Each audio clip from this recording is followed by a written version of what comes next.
Ma io non ce la faccio più, guardate.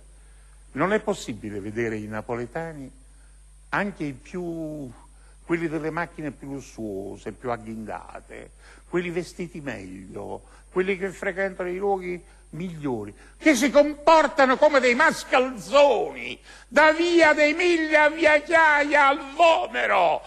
Basta! Napoletani per bene! Siete la schifezza delle persone per bene! Cominciate a rispettare le regole! Può darsi che i nostri figli impareranno a non rubare, a non rompere i lampioni, a non occupare le scuole.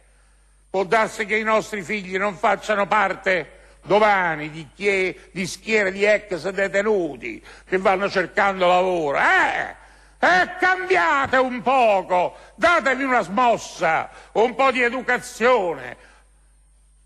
Non voglio dire perbenismo, è educazione, cialtroni.